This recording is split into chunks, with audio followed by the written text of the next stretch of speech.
The Philippines is known to be the natural gateway to the East Asian economies, having one of the most active and resilient economies in the Asia-Pacific region. However, there are some places in the country, specifically in Tondo, Manila, where it is known as one of the worst slums in the country. Deprivation of basic needs including food, education, health, and shelter are visible. Magkakaroon ng pag-asa.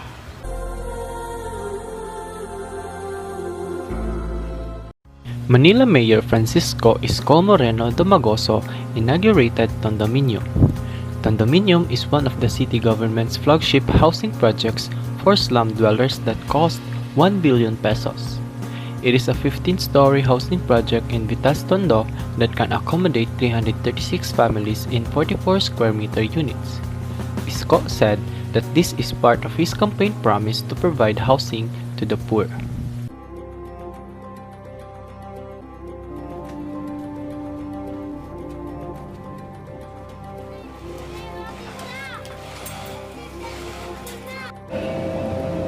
What is liberty principle according to Rawls?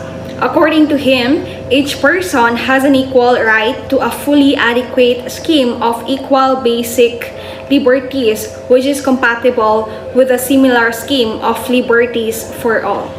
And this was applied to what happened and to the article as the families living in the slums of Tondo, Manila were given the chance to have their own comfortable homes, which is part of their basic rights. And that this was applied, this principle, the liberty principle, because as they are aiming at providing decent housing to residents living in the middle of the streets for decades, and that they have that goal of ending the long period of living in the middle of streets, highways, along seasides and rivers, and that they are trying to accomplish the equality. And this was mentioned by Mayor Domagoso, that inequality is slowly being accomplished according to him, and this was the liberty principle is trying to say to us that each person really has an equal right to fully adequate scheme of equal basic liberties which is compatible with a similar scheme of liberties for all. Katuparan ng pangarap ng marami na magkaroon ng simple at maayos na bahay.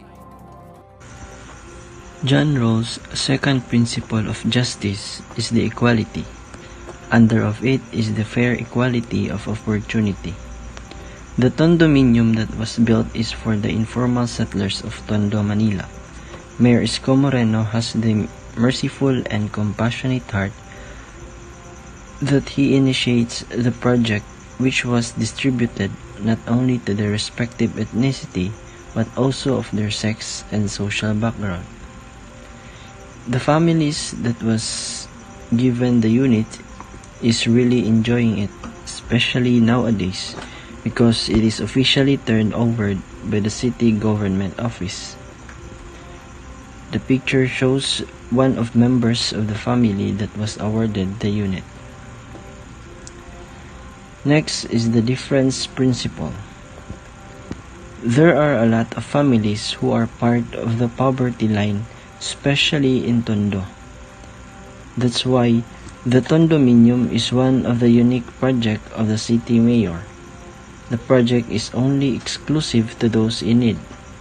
Therefore, other families who has a capability of bringing the economy stable is not a guarantee of the said project. And that is the difference principle conceptualized.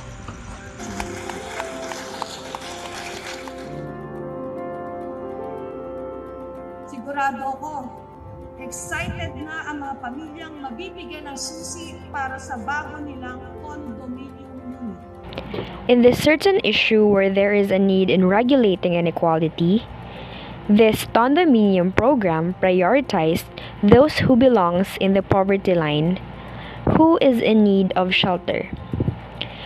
Therefore, we can observe how the government applied the difference principle in establishing their program that aims to improve the lives of the poor.